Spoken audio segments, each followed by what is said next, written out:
ça. Ah ben ça, Moi maintenant je vais vous parler du montage et de la d'abord la réalisation, ensuite du montage.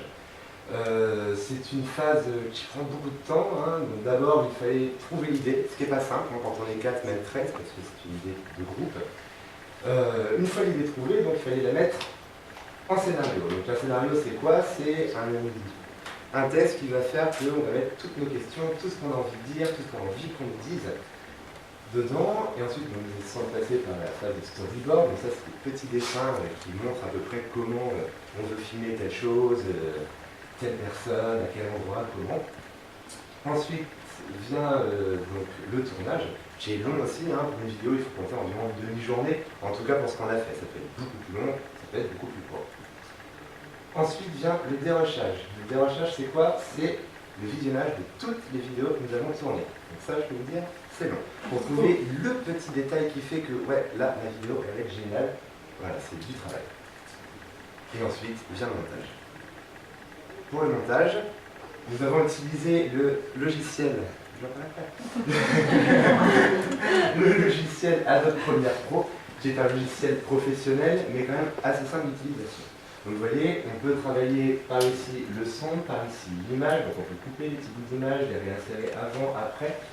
Et donc sur la vidéo, il fallait absolument incruster donc, notre logo que nous avons mis en début, en fin, et aussi sur la vidéo, afin vraiment de montrer nos propriétés, que ces vidéos nous appartiennent. Je vous propose maintenant un exemple de regarder ce qu'on a fait, qui est en plus une vidéo de présentation, parce qu'on est arrivé comme ça, un petit peu mal poli, on a commencé, on ne s'est pas présenté. C'est ce que je vous propose maintenant.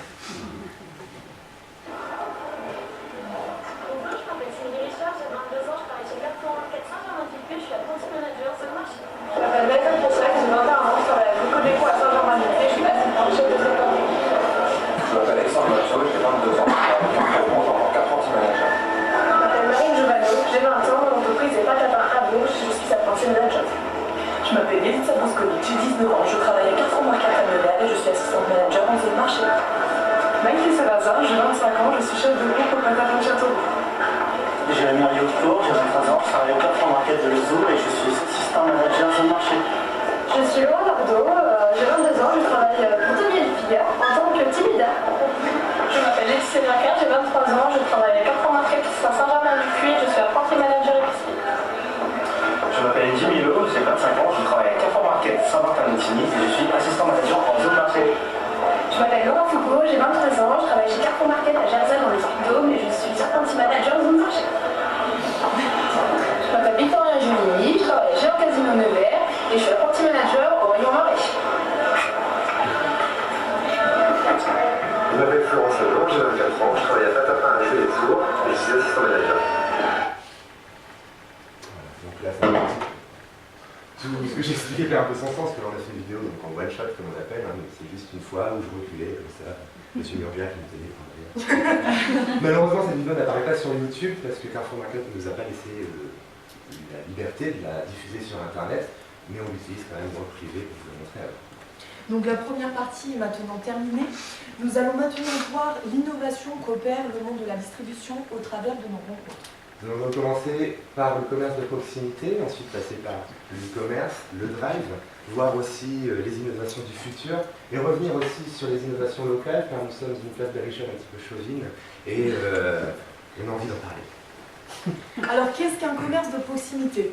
Un commerce de proximité est un commerce pratiquant la vente au détail et il est situé principalement dans les rues, dans les quartiers, dans les centres-villes, donc comme ici par exemple à Bourges, rue Moyenne.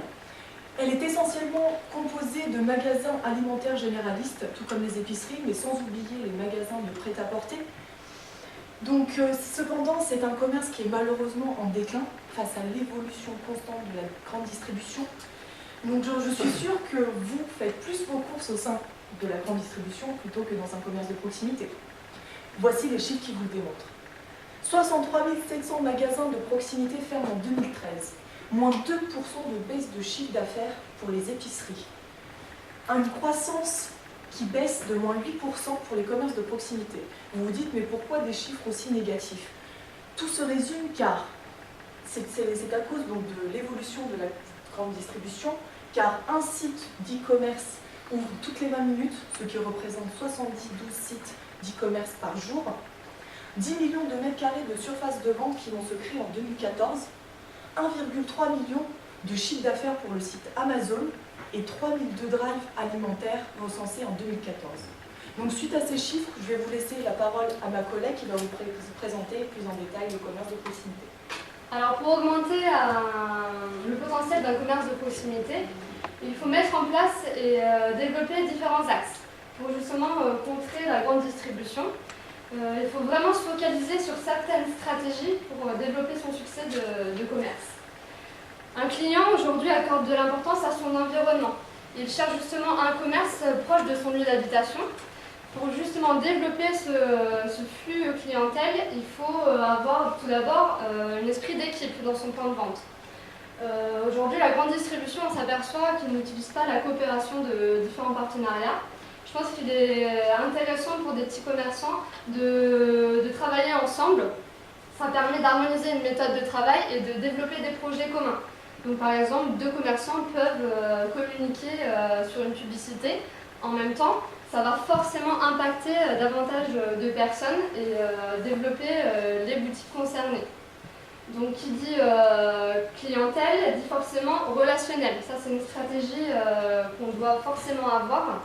Un client aujourd'hui recherche davantage un service plutôt qu'un produit.